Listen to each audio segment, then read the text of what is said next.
There was a woman standing on the other side of the hospital window. Same face, same hands, skin too smooth to be real. When she lifted her hand to touch her own cheek, I lifted mine too. Except I didn't move first. She did. And then she started picking at her face the exact same way I always had. I want to tell you how I got there. I want to tell you what's underneath my skin, because by the end of this, you're going to look at your own hands differently.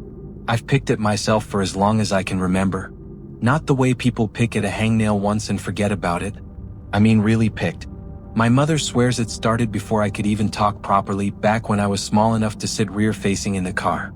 She'd catch me gnawing the skin off my own lips at red lights, and reach one arm behind her seat to pull my fingers away. "Leave it alone," she'd say. I'd nod. The second she faced forward again, my hand went right back up. By 8 years old, my lips were basically always raw. I got good at keeping my mouth shut around people. Good at licking blood away before anyone clocked it. When Mom asked why my lips kept splitting open, I told her they were just dry. She bought balm. I lost it. She bought more balm. I lost that one too. I dropped it out of my backpack pocket on purpose on the walk home from school. Nobody ever noticed. It wasn't that I hated my own skin. I didn't. It's hard to explain to someone who's never felt it. There's just something about a raised bit of skin, something uneven, something that doesn't belong there that I physically cannot leave alone. Once I clock it, that's it. I'm thinking about it until it's gone. And there's this window right after, maybe 10 seconds, where everything in my head goes completely still. That's the part one was chasing. I didn't know that yet. I just knew I liked the quiet.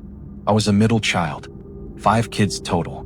My older brother came first, and firstborns just seem to carry their own weight in a family, don't they? His grades mattered. His sports mattered. When he got into university, my parents told literally everyone they knew.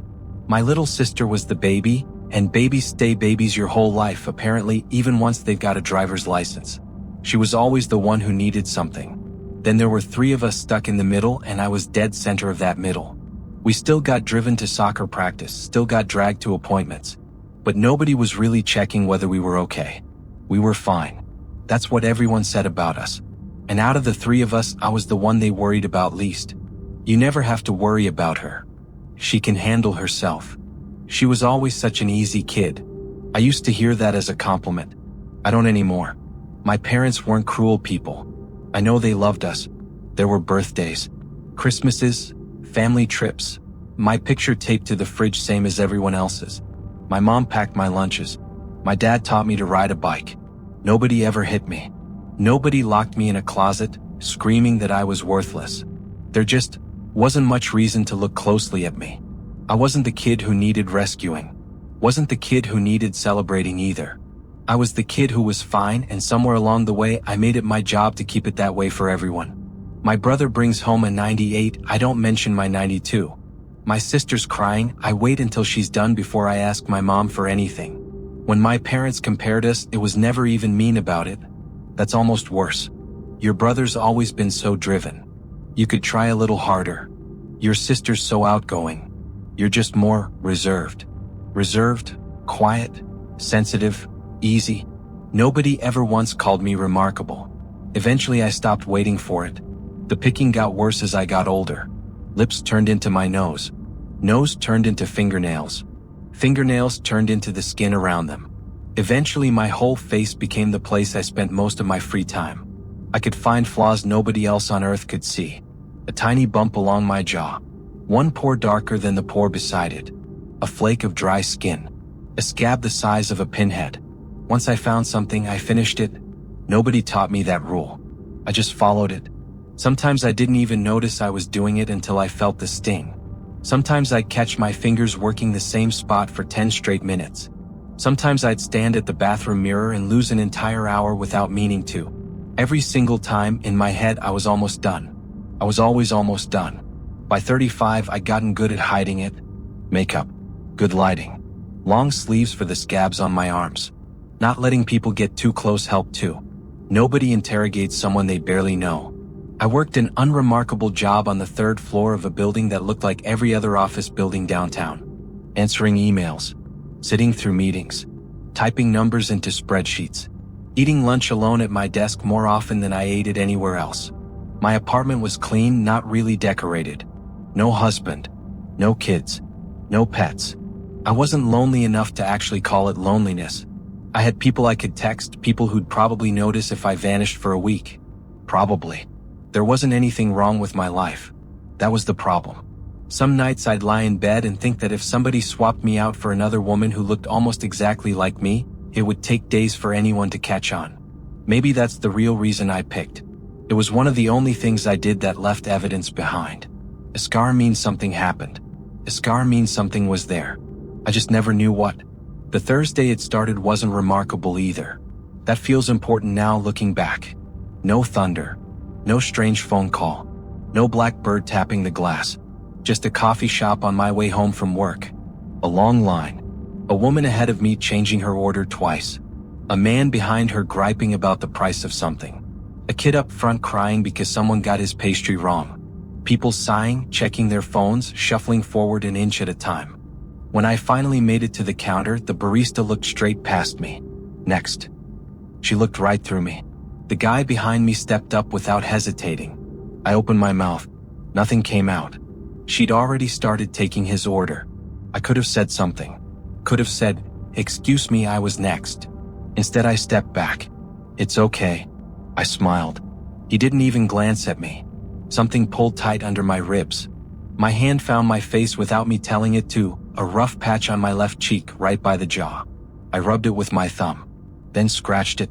Then picked. Didn't even notice the blood until something warm slid toward my chin. I wiped it off with the back of my hand.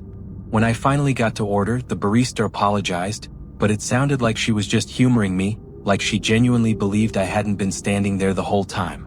I told her it was fine. It wasn't. By the time I got home, I'd mostly forgotten about it. Mostly. I ate a frozen dinner in my armchair watching a game show. Contestants laughing too loud.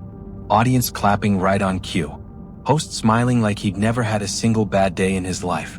I fell asleep in the chair. When I woke up, the TV was still going, the only light in the room a flat blue glow. My hand was against my cheek. Dried blood under my fingernails. I stared at it for a second before the coffee shop came back to me. "Oh," I whispered. The spot had gotten worse. I went into the bathroom. The overhead light made everything look harsher than it really was. Flattened hair on one side, mascara smudged under one eye, my cheek red and swollen where I'd been at it. I leaned toward the mirror. There was something underneath the broken skin. At first I figured it was just new skin coming in, but it was pale. Smooth, almost too smooth. I touched it. Warm, I pulled back. Touched it again. It didn't feel like the rest of my face. I should have just gone to bed. Instead I picked at the edge of it. It came away clean. No blood at all. I stopped breathing for a second. Underneath the damaged skin was a small oval of something almost translucent. Not shiny exactly. It seemed to hold the light instead of bouncing it back. I stared at it, touched it with one finger, and a strange kind of calm spread through me. All of it, the coffee shop, the embarrassment, the anger, the feeling of being swallowed whole by everyone else's needs, it just disappeared. Not faded. Gone. For a few seconds, there was nothing in my head at all. I smiled. There. I don't know why I said that, but I did. Then I went to bed. By morning, the wound had almost fully healed. That should have scared me. Instead, I stood at the mirror for several minutes studying the patch. It was beautiful. That's genuinely the only word for it. The skin around it was mine, a little uneven, a little pink from years of picking, tiny pores, faint old scars. The new patch had none of that. Smooth, clear, almost lit from underneath. When the morning light hit it through the bathroom window, I could swear for 1 second it shimmered. I blinked. Normal again. I covered it with makeup before work. Nobody noticed. I was disappointed. I was relieved. I was disappointed that I was relieved. That evening I picked again. Told myself I was just cleaning up the edge. That was a lie. I wanted to see the skin underneath. The new patch got bigger. The relief came faster this time. After that, I started hunting for places to pick. First I looked for actual imperfections. Then I started making them. A small bump became an opportunity. A dry patch became an invitation. I bought tweezers. Then a small metal extraction tool. Started watching skincare videos, learning words I'd never had a reason to care about. Comedones. Sebaceous filaments. Keratin plugs. I got fascinated by the architecture of my own skin. Layers under layers. Always something underneath. And underneath that, more. I started wondering how much of me was even the skin I was born with anymore. That thought should have terrified me. Instead, it comforted me because the new skin was better. Made me look better.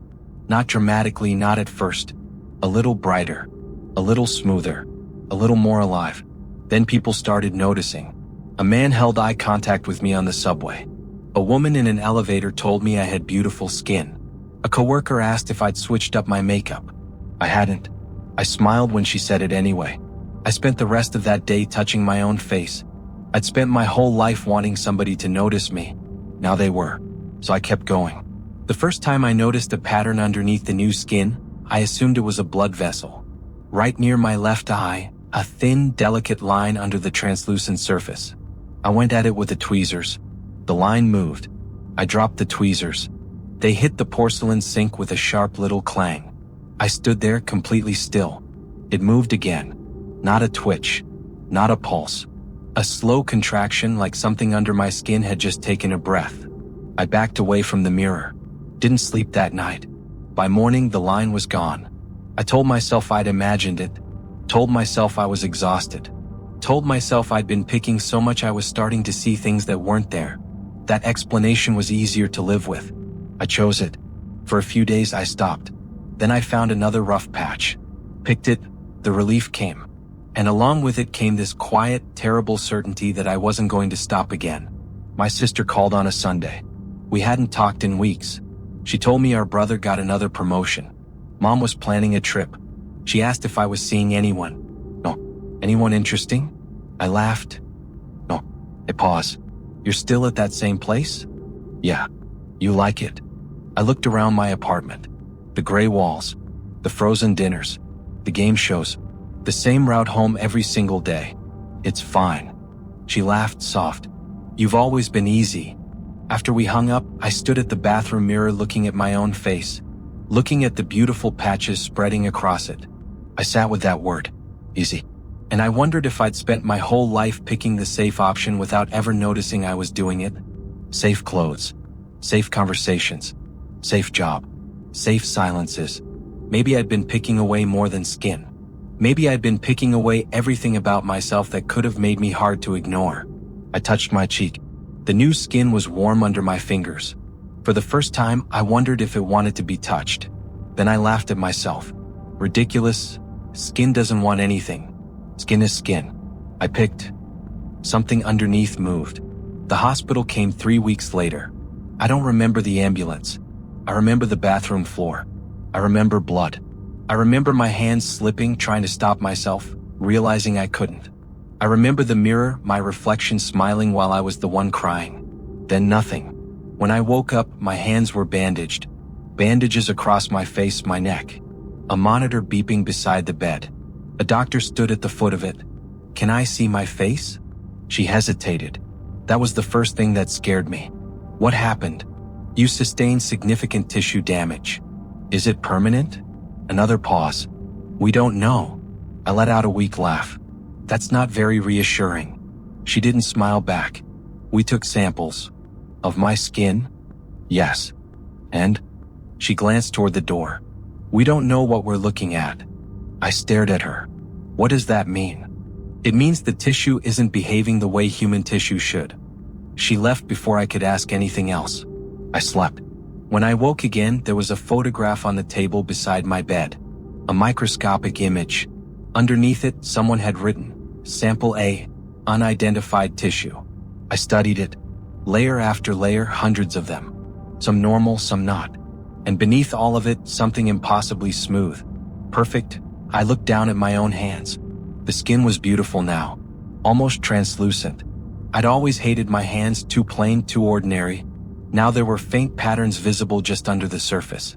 I pressed my thumb into my palm. Something underneath moved.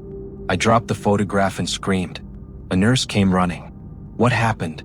I couldn't answer her because I just understood something I'd never once thought about in my entire life. We spend our whole lives believing we're the same person because our bodies look continuous from the outside. But skin doesn't work that way. Cells die. Cells shed. New cells come in underneath. Layer after layer, your body is quietly removing itself and building itself back. We call that healing. We call it aging. We call it life. But if your skin keeps getting replaced, how would you ever know you're still the same person underneath it? I looked toward the dark hospital window. At first I thought the reflection was just mine. It was my face. But it wasn't. My face somehow, in a way I couldn't explain. Wrong? Then she smiled. I stepped closer. She did too. I raised my hand. She raised hers. For 1 second, everything matched exactly. Then I noticed her eyes, brighter than mine. Her skin flawless. Her face more beautiful than mine had ever been. More noticeable. Impossible to ignore. I'd spent my whole life wishing someone would finally see me. I'd never once stopped to ask myself what I wanted them to see. I put my palm against the glass. Something pressed back from the other side. I pulled my hand away. She didn't move hers. She just stood there watching me. Then she lifted one hand to her cheek and started to pick.